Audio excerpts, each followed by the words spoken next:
Si vous êtes parmi ceux qui sont rejetés, sachez que c'est un signe. Arrêtez de vous lamenter et commencez à acclamer Dieu. Cela veut dire que des grandes choses arriveront dans votre vie, bien-aimés dans le Seigneur. Avant même de prendre l'exemple de Jephthé ou de quelqu'un d'autre dans la Bible, j'aimerais citer Jésus-Christ. Jésus-Christ, d'après la Bible, n'a commis aucun péché. Et c'était une personne parfaite.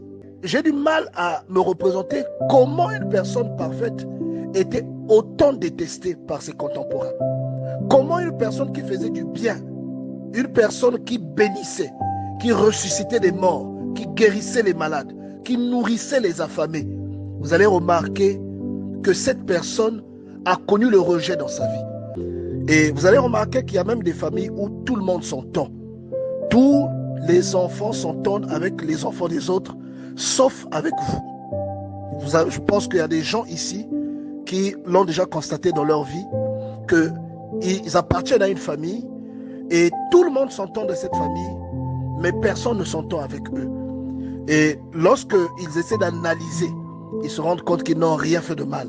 Mais bizarrement, ils sont rejetés. Vous voyez, il y a beaucoup de gens qui expérimentent ça.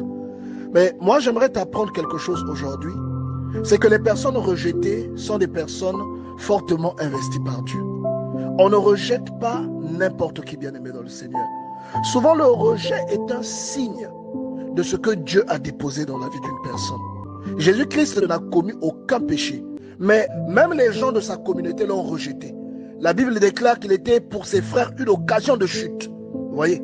Mais regardez le potentiel qu'il avait en lui et toutes les bénédictions qu'il a déployées autour de lui, bien-aimé. La Bible déclare Jésus-Christ est la pierre rejetée par vous qui bâtissez. Vous voyez? Vous appartenez à une famille où les gens qui vous entourent ont un rôle.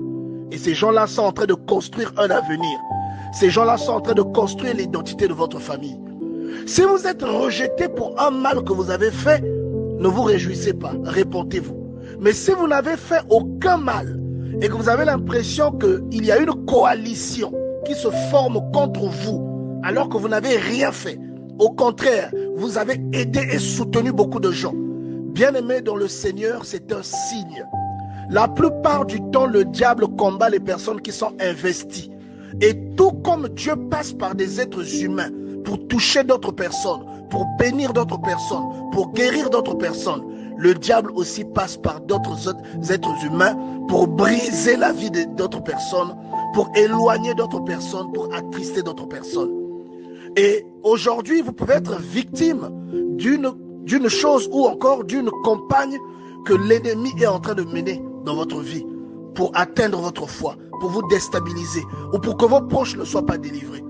Je vais vous rappeler que Moïse était rejeté par les siens bien-aimés. Il avait la volonté d'aider ceux qui étaient en Égypte avec lui et bien-aimé, il a été rejeté par ces personnes. Moïse a dû quitter l'Égypte à cause de quelque chose que l'un de ses frères, un enfant d'Israël, avait exprimé.